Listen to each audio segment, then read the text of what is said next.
This was aided by the stable material costs and higher interest income during the period. These factors collectively supported disciplined financial performance both for Q2 as well as H1 FY2026.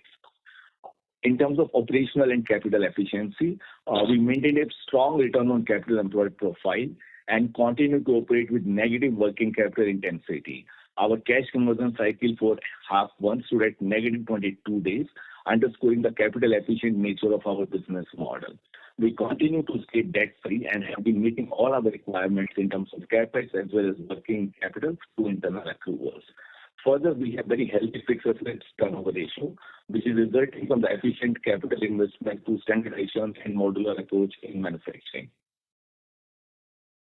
Looking at our segments, Clean Air and Powertrain Solutions delivered revenue of 5,702 million in Q2, growing 3% year-on-year, while Advanced Ride Technologies delivered 5,813 million, up by 15.4%. And this has been supported by overall volume growth and the increasing demand for dynamic suspension components and continued momentum in exports. On the balance sheet, we continue to operate with financial discipline. Operating cash flow for the half one was 11,220 million, supported by our efficient working capital cycle. CapEx for the period stood at INR 246 million, and that is in line with the planned investment across our facilities and our localization roadmap. Just to summarize the financial performance, for Q1 and H1 FY2026, they demonstrated steady revenue growth, consistent profitability, and continued balance sheet strength. Mix optimization and operational discipline supported our margins, while a capital-efficient model enabled strong ROCE and a negative working capital cycle. With that, we believe the business remains well-positioned as we move into the second half of the year. Thank you, and with that, I would hand it over to Rupali. Thank you, Mahendra. We will now move to the Q&A session, which will be led by Arvind and Mahendra. We request participants to kindly limit questions to 2 at a time. If you want to ask additional questions, please rejoin the queue. I will now request the moderator to please commence the Q&A session. Thank you, ma'am. Ladies and gentlemen, I would like to read the call disclaimer before we proceed with the Q&A session. This conference call may contain forward-looking statements about the company, which are based on beliefs, opinions, and expectations of the company as on date of this call. These statements are not the guarantee of future performance and involve risks and uncertainties that are difficult to predict. We'll now begin with the question and answer session. Anyone who wishes to ask a question may press star and 1 on their touchtone telephone. To remove yourself from the question queue, you may press star and 2. Participants are requested to use handsets while asking a question. Ladies and gentlemen, we'll wait for a moment while the question queue assembles.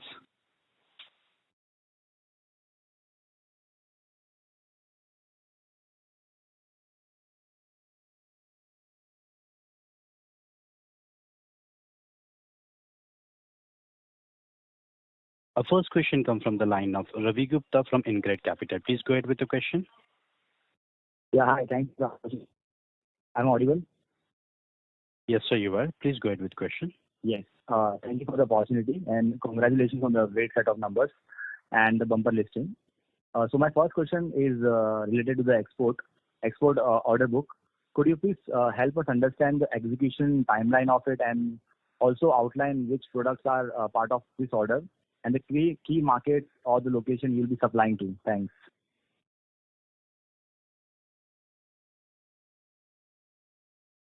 Is it Ravi? Yes, Ravi. Yes. Yeah. Hi, Ravi. It's nice to meet you. So very good question. Look, like I said, we've had a very, very good order booking cycle, right? If you look at our order booking formula, so everything it's not in production and has been booked as of September 30th, 2025, right? And these are lifetime revenues, right? Typically in automotive, a program life is 5 to 7 years. Obviously, commercial trucks might be a little bit longer, some might be a little bit shorter. So overall, 5 to 7 years. Exports order book comes in 2 parts. One is the exports to third-party OEMs, and the second one is exports to our own, Tenneco India exporting back to Tenneco Global. So right now, the good thing is we're getting export on both sides, Clean Air and as well as Clean Air Powertrain as well as NRS, which is the Advanced Ride Technologies business. So we are booking business fast. A lot of the bookings are coming from third-party exports. Obviously, I cannot reveal the customer names because we don't have the permission yet.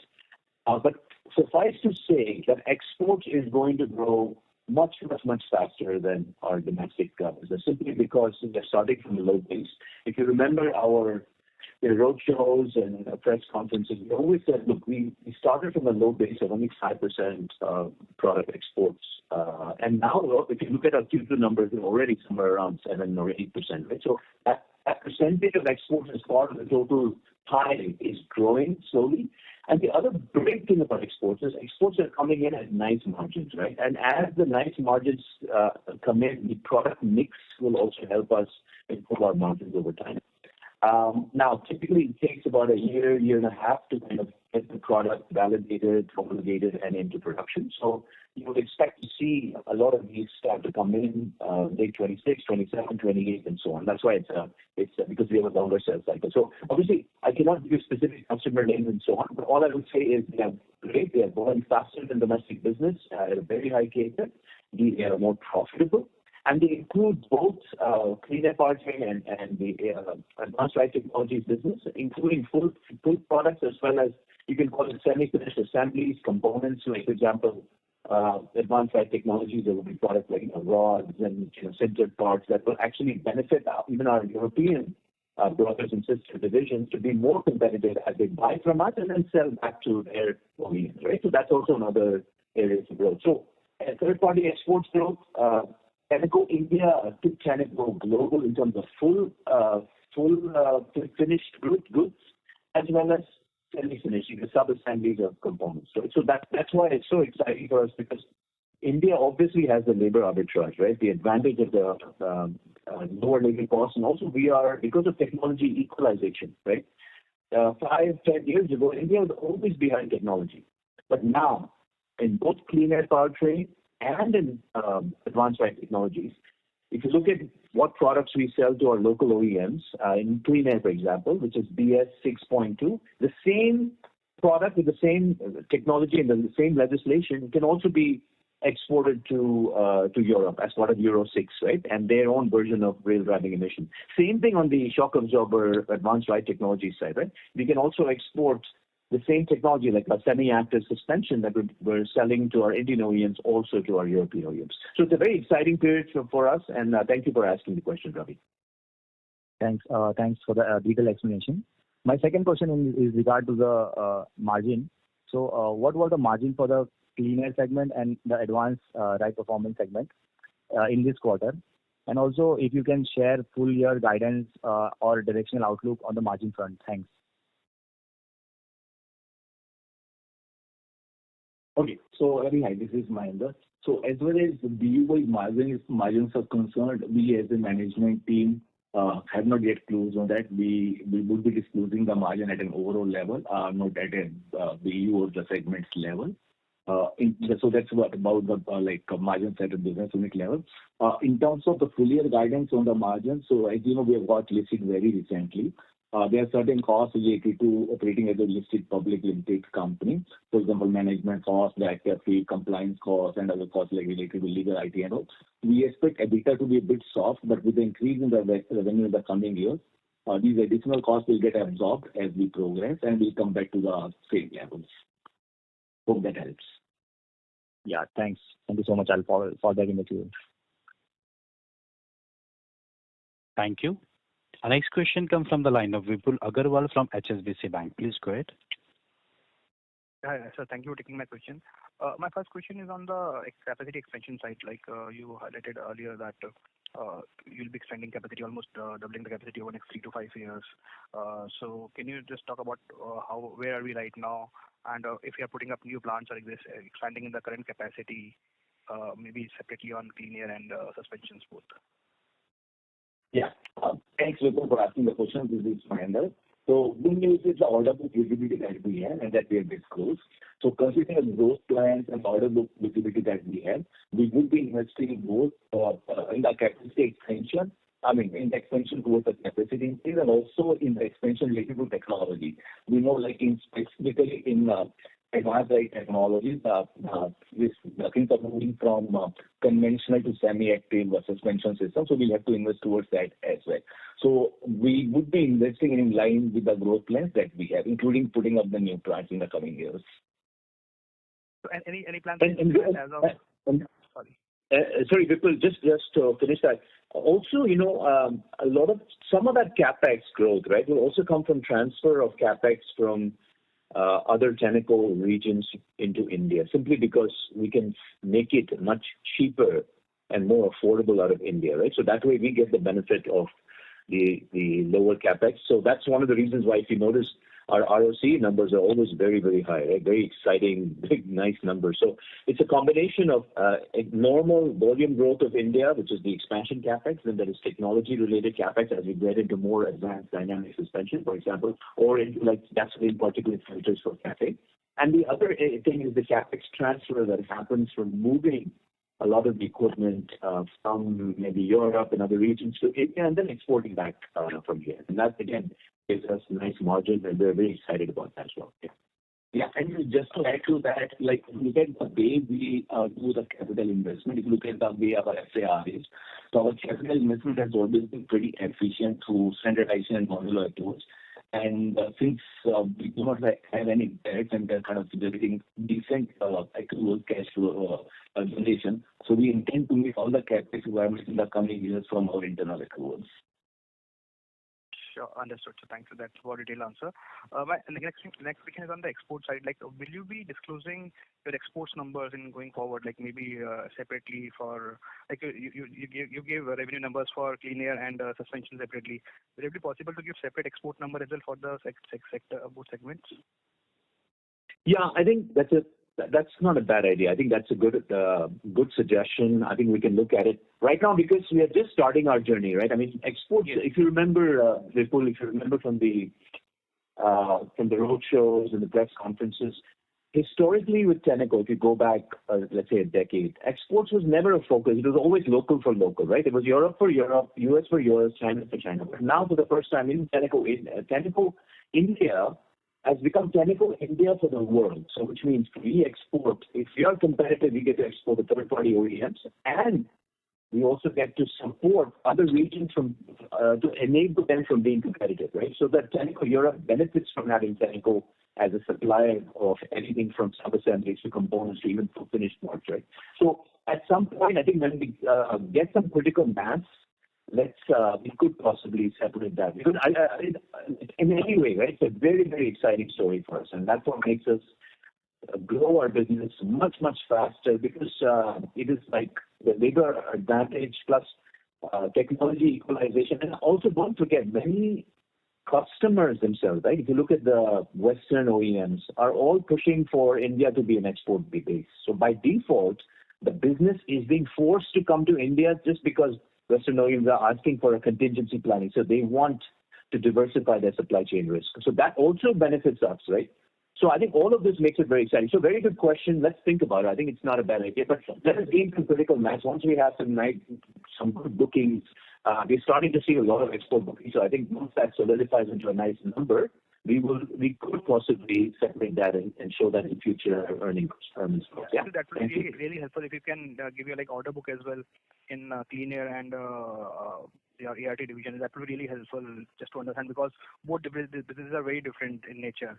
So that would be really helpful. Understood. Thank you. Thank you. Ladies and gentlemen, anyone who wishes to ask a question may press star and one on their touchtone telephone.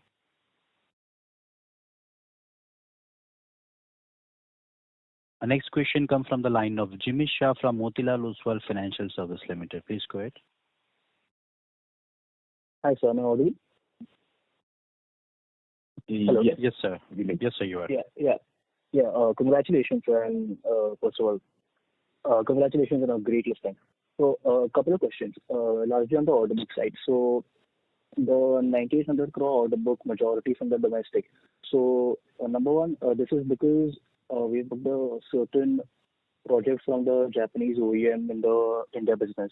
So, is that a major major chunk of potential businesses that we can get from them. I'm just trying to assess that is there potential to significantly increase our order win in that specific OEM's wallet share?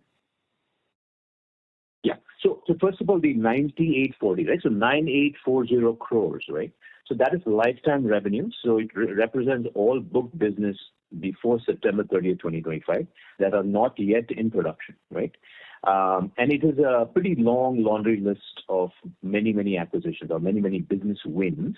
The reason we called out the clean air business win with this Japanese OEM is because it is so strategic for us that getting a foot in the door of this OEM opens us up to a huge opportunity in terms of growth, in terms of market share, right? The fact that this customer said, okay, you can be part of our supplier panel gives us that entry. So yes, to answer your question, huge opportunity for growth in clean air because of the strategic. That's why we call it a strategic win in the white space. White space is an area where we've never been allowed to play in for whatever historical reasons. But now that we are a key member of the panel, we are allowed to play and also grow and participate in RFQs, et cetera, et cetera. So this is a huge win for us. The other win being consolidating our position in at a very, very well-known Indian OEM for shock absorbers. So we are basically constantly inching our way up the market share, right? We are already number one in shock absorbers. We're kind of taking it to the next level, slowly, adding a few percentage points of market share. Is what's happened. I think shock absorbers were already at about 52%. You would have seen from the DRHP to DRHP, that 48% has already gone to 52% market share, which is again from CRISIL, right? Yeah. So CRISIL has given us that number. So anyway, I think to answer your question, these wins are very strategic and allow us to grow faster in the next few years. Yeah. So is it fair to assume that these order wins are not counted in the lifetime order book? The Japanese, no, they are. They're all part of the 9840. The reason we just called them out is that these two wins have the ability to take us further into the panel in a bigger way, right? Some order books are more, let's say, visible and successful for us than others, right? Yeah. Secondly, so on the exports front, more of a group thing. So we are expecting exports growth to be much higher than the domestic growth. So is this growth that we're expecting largely because we're consolidating the global operations in India and making India the exports hub, or is it incremental order wins in the wallet share of existing customers around the globe? It's all of the above. Let's start with third-party OEMs, right? Third-party OEMs are pushing for a supply diversity. And by the way, some of it is not even to do with cost, right? It's global OEMs, Western OEMs saying that, hey, Tenneco, we want you to put more business into India because we want to source product out of India for export to either an engine plant at the customer or a full or assembly plant at the customer, right? So this is coming from an edict from the customers themselves saying we want to use India as an export hub, right? So this way, and because again, you can call it a China plus one or sort of a diversification strategy, and this comes from post-COVID when there was a big supply chain issue. If you remember, the years after COVID, there were huge supply chain issues, and they don't want to be in that situation anymore. So India, why is India a great export hub? One is access to engineering talent, access to operations talent. India scales much better than any other country other than China, right? And also the ability to source raw material, the ability to get affordable prices, affordable costs. So that is driven by third-party OEMs. Okay. Now, even internally, to answer your question, even internally, yes, there is going to be consolidation at the Tenneco Group. But don't forget, the Tenneco Group is a $17 billion company, right, in terms of total revenues, and in terms of value-added revenues, around $14 billion or so. But still, $14 billion compared to our side, we are only about $500 million versus the corporate value-added revenue of $14 billion, right? So there is a lot of opportunity for consolidation. There is a lot of opportunity for labor cost arbitrage. There's a lot of opportunity for bringing business to India and using it as a global hub export hubs to support our own Tenneco operations in Europe and the US to help them become more competitive. Don't forget that even Western OEMs are putting a lot of price pressure, right? Price. It's all about cost with the latest technology, right? So we in India can be a very good supplier of these either components, subsystems, assemblies, and even finished product. And our job, right? My job is to make sure we are technology ready. And luckily, we happen to have excellent R&D centers. We have 2 state-of-the-art R&D centers for clean air, powertrain, and for suspension, what we call advanced ride technologies. And because of the strength of the local engineering team, the applications engineering team, we are able to deliver these kinds of mandates, even coming from our Tenneco group, to us saying, okay, can you make this product at a certain price? And we're able to deliver that. So those two put together give us excellent export traction in the next few years. Sure, sir. Thank you for the answer. Just a clarification. Would it be possible to share out of the 1750 crores that we've booked currently in this quarter for exports in order wins, how much would it be from third party and from the Tenneco group companies? I guess we have not reported that. We can think about how to report that. But roughly, I'm telling you, the growth is coming actually on both sides equally. Don't forget that this is just not a advanced ride technologies business because of technology equalization, right? The same BS 6.2 with RDE, what we supply to the, let's say, commercial trucks or even OEMs, Indian OEMs, the same product can be exported back to Europe. So even clean air and even powertrain has a lot of potential for export. So I think in that 1760, I mean, I wouldn't be able to tell you the exact number split, but let's put it this way: the growth is coming from both engines nicely, and it's coming both from third-party OEMs and from our own domestic, let's call it Tenneco to Tenneco, right? Tenneco India to Tenneco Global, right? So it's firing on all cylinders, I might say.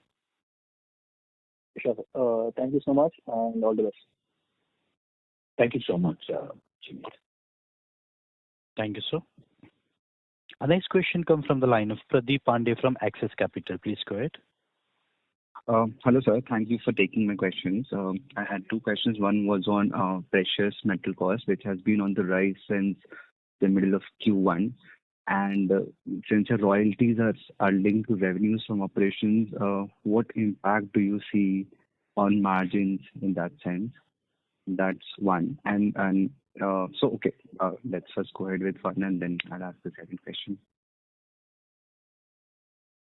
Mahendra, you want to take it? Yeah, sure. So as we know, the subsidiaries are pass-through, which we buy at the direction of the customers, and we recover the money from the customers. And it doesn't really impact the profitability in terms of EBITDA absolute, but yes, in terms of EBITDA margins, it makes our profitability give the right picture. Now, in terms of royalty, we are paying 2.5% royalty to our corporate, which is kind of this being a related party transaction. It has been there has been a benchmarking that has been done. It has been evaluated by a independent third party and approved by the independent board. Now, in terms of this royalty, yes, we know that we have been paying this royalty on the overall revenue from operations, and the benchmarking was done considering that we would be paying royalty on the overall revenue and not on the BAR. And also, the impact on margin, to answer your question, the impact of margin is little to nothing. I mean, why? Because, first of all, precious metals content itself is a small part of the total. And on top of that, the 2.5% of that delta is going to come to nothing, right? So if you just do the mathematics, it's really not, it's nothing. And plus, don't forget, in return for just that 2.5%, which is fairly middle of the fairway for royalty, there are companies, MNCs, that are as high as 5-6%. So 2.5% is fairly average. And for that, we get access to thousands of patents. And the fact that we are able to win all of this technology, new technology business, the win that I put in the press release is purely because of the access to technology that our corporate parentage gives us, right? So the benefits are far more than the small royalty that we pay out. That's my point. Yeah. Thanks. Yeah, understood, sir. The second was on the EBITDA for last year. So we reported 18.6% for the full year, and as I see, the first half EBITDA margin is 19.5%. So is there an element of seasonality in the margins, or was there some higher margin business that were done in the first half, and that is why we see the margins to be slightly subdued in second half? Go ahead. Yeah. So yes, our margins in first half have been really good, and if you compare to the previous year where we were at 18%, we are better off. Now, in terms of the guide, I mean, one of the main reasons for that has been the increase in the exports, where we got really good margins on those exports. In terms of going forward, like I said, we have become a listed, publicly listed company now. There are certain costs that are related to running such organization. And for example, the cost of the senior management, compliance, legal, HR related costs. So we would be increasing these costs, and EBITDA margin could be a bit soft in the next couple of quarters. But as the business grows, we would be able to absorb these costs with the incremental revenue and the margins that we make. And we should be coming back to the same levels. Understood, sir. Thank you so much. Thank you, Pradeep. Thank you. Our next question comes from the line of Himanshu Singh from Baroda BNP Paribas. Please go ahead. Yeah. Hi, sir. Thank you for the opportunity. So, can you please highlight what is driving the performance at the ART segment, and what is the mix of different type of tech within the ART segment?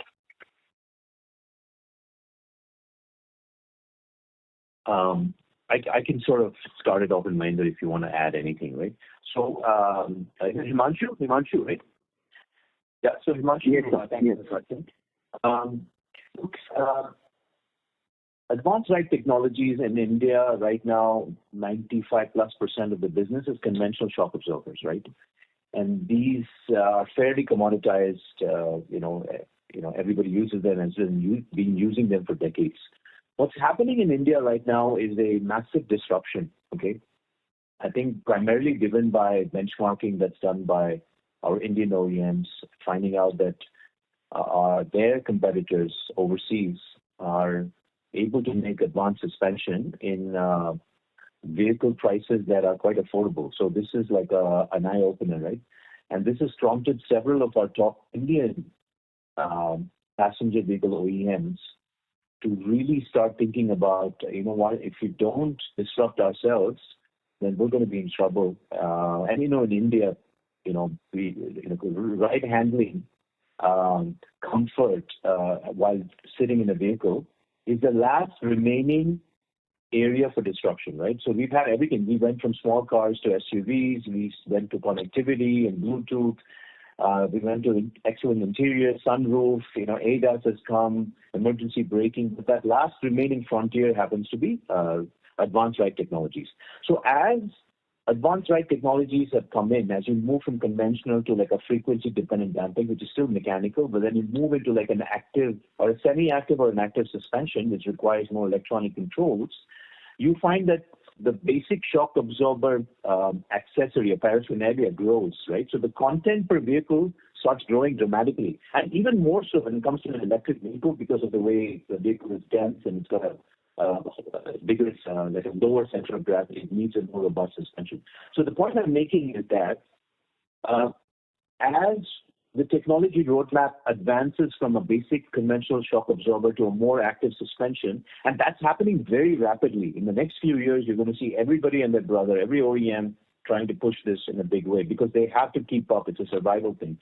Our margins will also track up simply because there are not that many suppliers out there who can provide such advanced technologies, including electronic controls, who can systems integrate, etc. Right? So we have that natural advantage. And the best news is these technologies are already pre-validated. They are proven technologies. We are not coming in and we're not like using the customer as a guinea pig. Right? We have already bringing in something that works elsewhere in another region. So I think from that standpoint, we're excited because the growth rate of advanced ride technologies, because of the fast disruption, is going to be faster.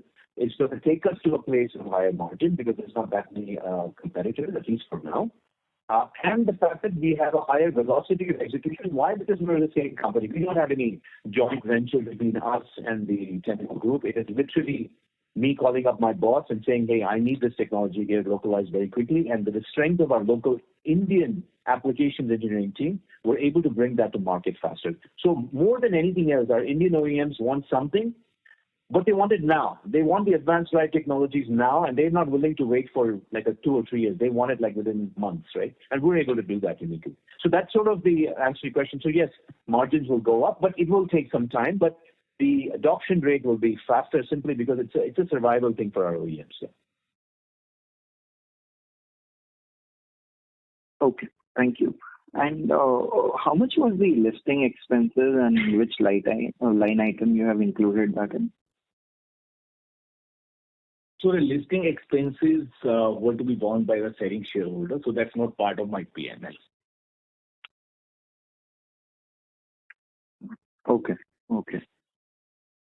And sir, can you highlight what was the growth on the export side for this quarter? So we don't have the growth number because we're not publishing the growth, but I think that's like the early. If you were there earlier, there was a question earlier from one of the people that we should call our export separately. Right now, it's still at a very nascent phase, but it's growing very, very fast. So I think for a future earnings call, we might call that out separately, and we might also publish growth rates, etc. Yeah, that would be kind of nice to do. So we'll take notes here, and we'll make sure that we have something on export growth as well. Okay, thank you, sir. Thank you very much, Himanshu. Thank you.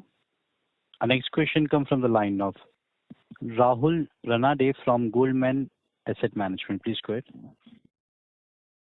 Yeah, hi sir. Thanks for the opportunity and congratulations on the successful listing.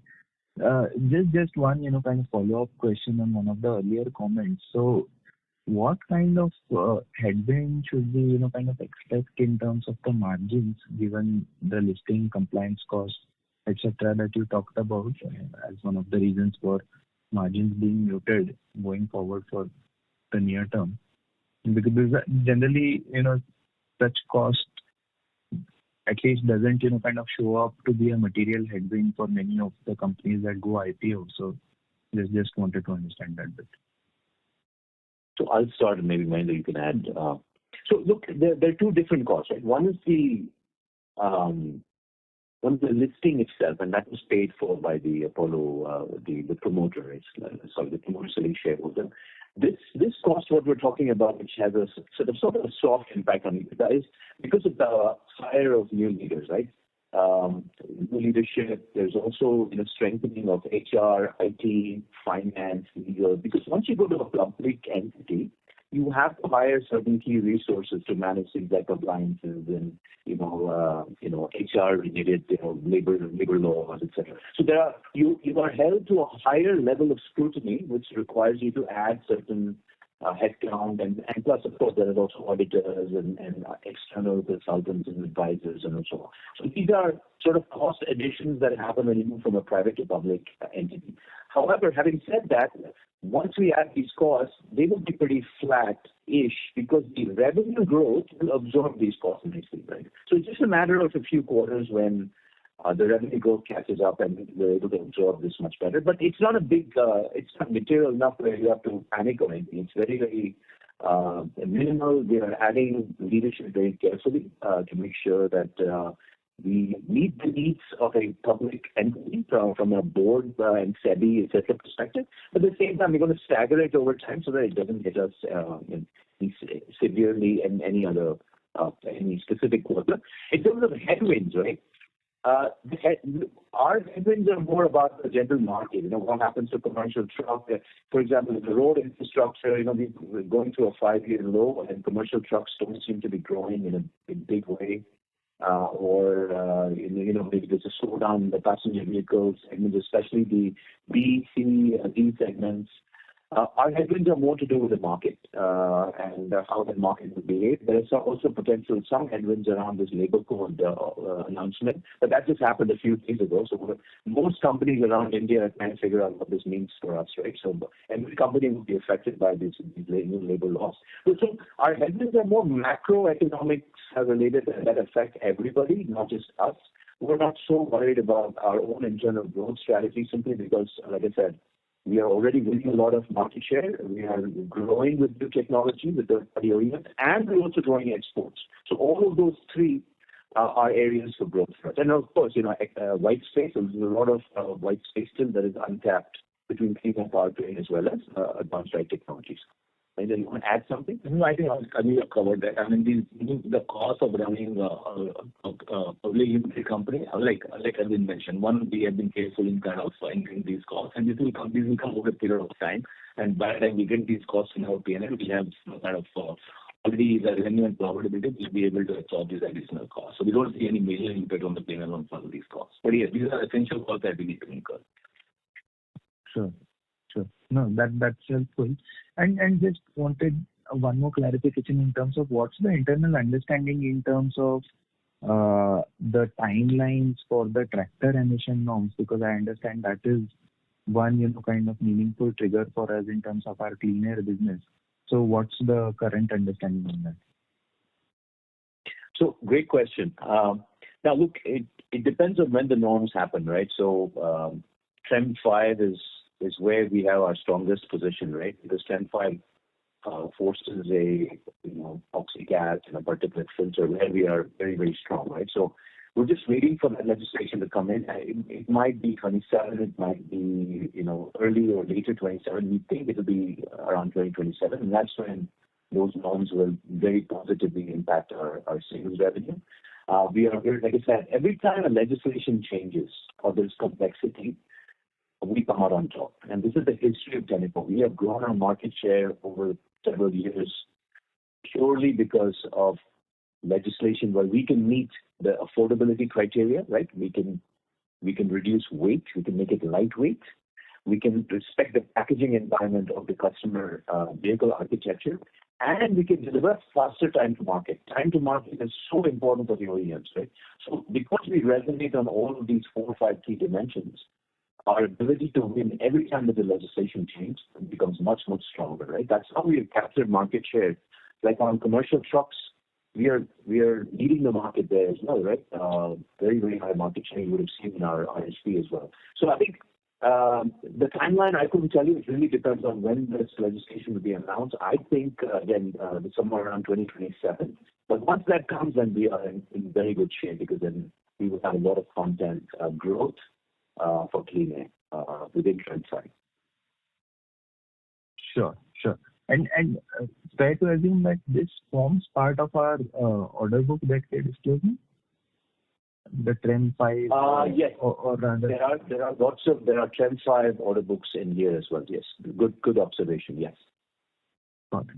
And it will continue to be.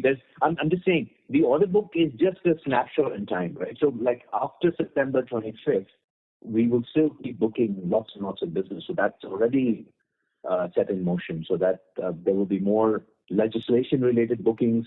Like, for example, CAFE norms, right? There will be still more CAFE norms-related bookings for passenger vehicles. There will be more, there might be something around BS7 that might be, for example, if they do a watered-down BS7 and it's pulled ahead, I've heard about some discussions around them pulling ahead some of these legislation forward. So if that happens, then we will be growing our margin per vehicle there. And same thing on the shock absorber advanced ride technology side. So depending on how quickly the OEMs want to disrupt themselves in the comfort area or let's say dynamic suspension area, we will be there to support them. Sure. Great. Thanks. Thank you, Rahul. Thanks, Rahul. All the best. Thank you. The next question comes from the line of Jimit Shah from Motilal Oswal Financial Limited. Please go ahead. Hi there. Can you hear me now? Yeah, Jimit, we can hear you. Yeah. Thanks for the opportunity again, sir. Just circling back to the exports front, is there a particular timeline that the management or the promoter has in mind to kind of consolidate the plants into India? Maybe the customers are pushing for it. Maybe we want to leverage the recent listing to kind of have a stronger growth impact by manufacturing more over here and shut down a couple of plants overseas, which are more, I mean, less cost efficient. So one of the core values of our company is organizational velocity and tenacious execution. And these are the two main values. And you wouldn't have seen values like that in any other company, right? So we have a very interesting set of values. So organization velocity really talks about what it takes our company 3 years, months. For us, it takes weeks. We make decisions very, very fast. And tenacious execution means the high level of accountability and transparency and the discipline, the daily discipline that comes with executing, right, a program or a task.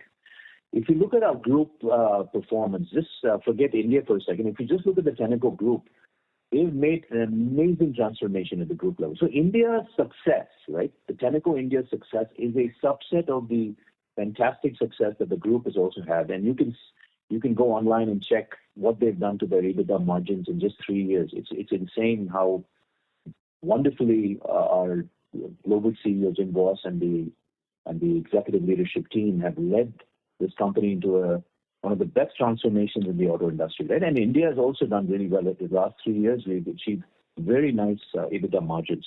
So I think to answer your question, that high velocity and disciplined, tenacious execution will ensure that looking at a clean sheet approach, we are always looking at ways in which we can make a higher enterprise value for our overall Tenneco group. And if that means moving more business to India quickly, we will do that. And this is happening already, I can tell you that. All right.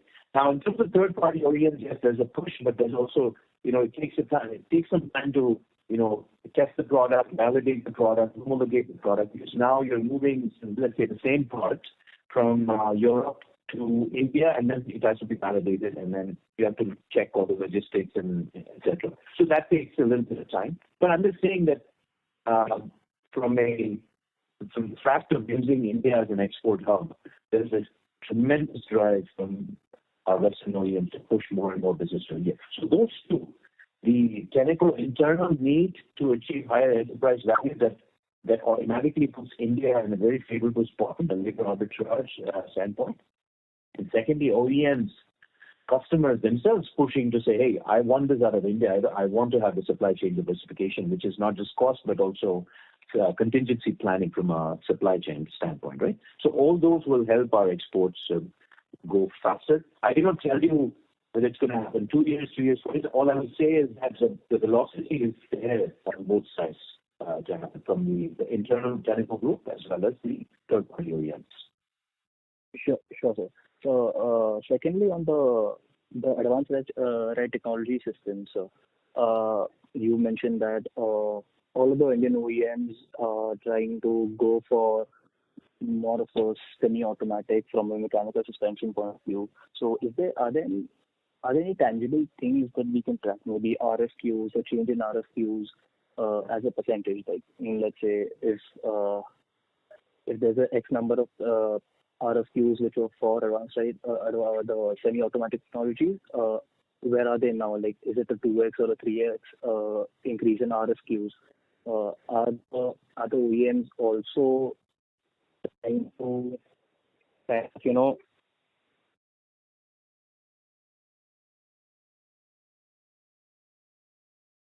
Jimmy, we can't hear you anymore.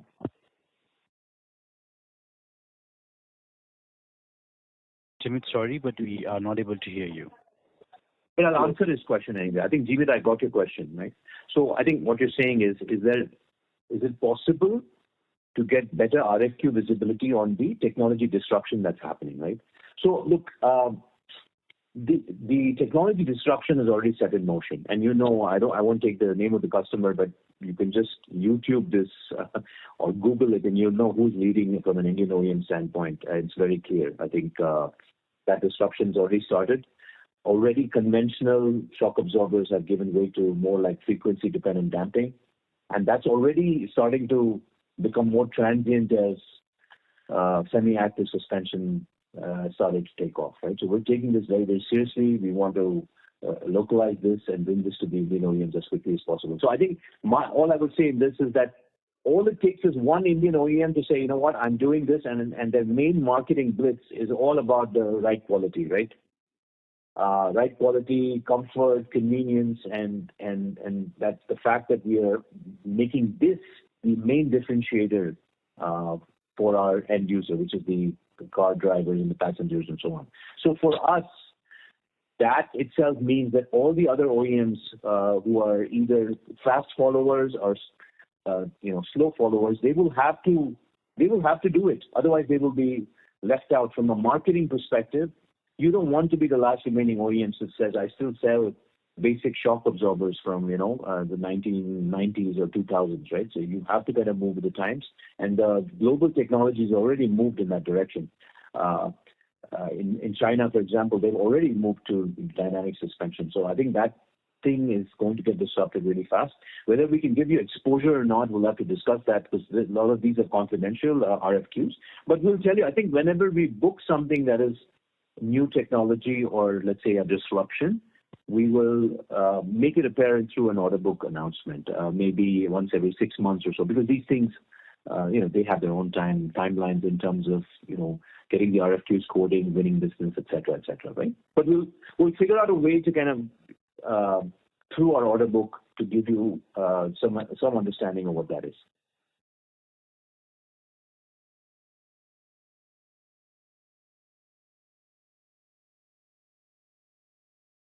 Thank you. Our next question comes from the line of Pradyumna Chaudhary from JM Financial Family Office. Please go ahead. Yeah, hi. Thanks for the opportunity. So if I look at your two segments, the growth in clean air and powertrain solutions was in 3% YOY, right? So that's actually slightly underperformed the end industry. So what would be the reason for that? And what really is our growth expectation here? Would this segment also pick up or it would largely grow in line with the industry? Yeah. Look, don't look at it just as a quarter, right? You have to look at with clean air powertrain, you have to zoom out, right? You have to zoom out and look at the bigger picture. So there will be exports, there will be more growth happening in the near future. So it's more of a quarterly thing. And again, you have to remember that in some cases, like because of this AC cabin requirement, right? Many OEMs pulled ahead a lot of their volumes to Q1 because they wanted to sell as many vehicles as possible without the AC cabin. Because AC cabin means you have to pay another, 60, 70, 80,000 rupees. So I think before that legislation kicked in and around July, August, a lot of the commercial truck OEMs pulled ahead. So you'll notice that our CAPT probably did better than this one. So, but anyway, don't worry about it too much because you have to kind of zoom out and look at the bigger picture of the market itself. Yes, commercial truck is a little bit slower and we are affected more by it because we have a bigger presence in commercial truck. Like in clean air, our exposure in the passenger vehicle side is we don't have a very high market share, but we will be growing market share there as well in the passenger vehicles. But because of the slowdown, or let's call it a lackluster performance in commercial trucks, that has affected our Q2 performance. But if you look at the H1 in totality, H1 is okay for commercial truck, clean air and powertrain, right? So my suggestion would be zoom out always for our kind of business because we have long sales cycles and usually one quarter doesn't tell the full story. Sometimes there's a lot of pull ahead, sometimes there's a pushback. In this case, like commercial truck, there was a pull ahead because of the legislation coming in on the AC cabins for commercial trucks. Mahendra, you want to add something? Okay. No, yeah, that's yeah. Okay. All right, thank you. Thank you so much. Thank you.